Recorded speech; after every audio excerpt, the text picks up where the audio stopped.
Nah, sekarang kita masuk ke bagian SQL-nya nih, teman-teman. Jadi, apa itu SQL? SQL stands for Structured Query Language. Yang pada prinsipnya adalah gimana cara kita nge-operate relational database menggunakan satu bahasa mesin gitu ya. Jadi kita pengen manggil data yang kita ingin menggunakan bahasa tertentu yang terstruktur tentunya gitu ya. Query yang terstruktur. Oke, jadi SQL ini digunakan untuk kita nge-operate si di BMS khususnya untuk relational database ya. Supaya kita bisa narik data-data yang kita inginkan dalam bentuk tertentu gitu. Oke. Nah, sekarang kita masuk ke bagian kategori dari perintah-perintah SQL. Nah, jadi ada 5 kategori perintah SQL, teman-teman. Ada DDL, DQL, DML, DCL, sama TCL.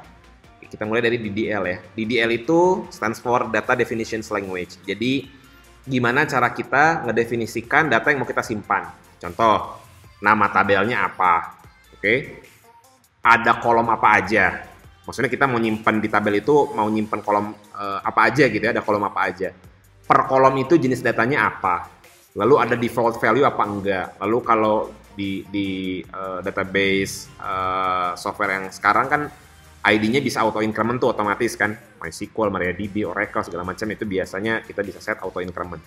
Nah, jadi definisi dari data yang ingin kita simpan itulah DDL. Oke, contoh komennya adalah create, drop, alter, truncate. Itu yang akan ngedefinisikan data-data kita yang ingin kita simpan dalam bentuk tabel gitu ya. Selanjutnya ada DQL, Data Query Language. Udah jelas lah ya. Ini gimana cara kita nge-query atau ngambil data-data yang udah kita simpan. Oke, tentunya di software database-nya gitu ya. Lalu ada DML, Data Manipulations Language. Gimana caranya kita ngemanipulasi dari data definition yang sudah kita punya. Oke, contohnya apa? Contohnya insert. Insert itu kan untuk nambahin data ke data definition yang kita punya atau ke tabel yang kita punya gitu ya. Kita pengen nambahin data nih, pakai insert. Lalu ada update untuk ngerubah value dari row di tabel yang sudah ada. Oke, ada delete untuk menghapus, ada call, ada explain call, ada log. Oke. Lalu ada DCL, ada Data Control Language. DCL ini untuk istilahnya apa ya? Autorisasi ya untuk memberikan batasan kepada user-user atau perangkat-perangkat tertentu yang ingin mengakses data-data ke database yang kita punya gitu. Oke.